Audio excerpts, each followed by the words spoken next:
Course Plus. Expressway to elegant career. How to power through sticking points in tasks.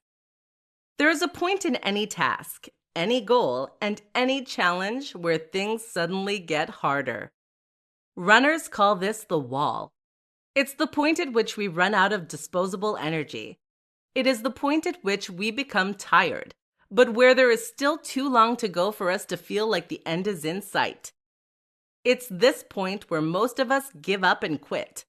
So the question is, how do you prevent that from happening to you?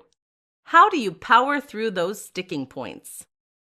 Here are some of the best strategies you can employ today.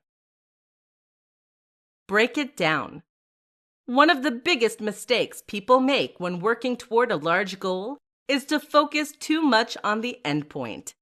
That is to say that they focus on where they want to be in a year's time from now. While this might be inspiring, it is ultimately too distant and far off to have much of an immediate emotional impact. What you therefore need to do instead is to focus on the short term. Focus on the smallest next step you need to do, and don't worry about the end goal. Focus on the fact that you have 16 miles still to run during a marathon and you'll feel defeated. Focus on completing just the next mile and you'll feel a lot better. Try non-reactivity. Navy SEALs use something called non-reactivity in order to power through moments of intense challenge. Likewise, distance swimmers refer to something known as a swim coma. Both these terms describe the same thing, the moment when you zone out and stop thinking about the nature of the challenge or your situation. Instead, you are now focused purely on the here and now.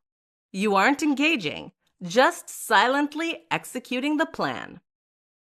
This is tough to cultivate, but if you practice meditation, you may find you're able to reach this near meditative state more easily. Make it engaging.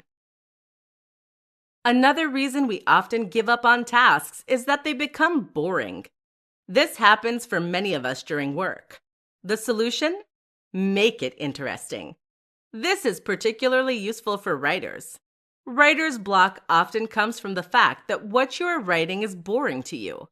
If you can make it interesting, that will change.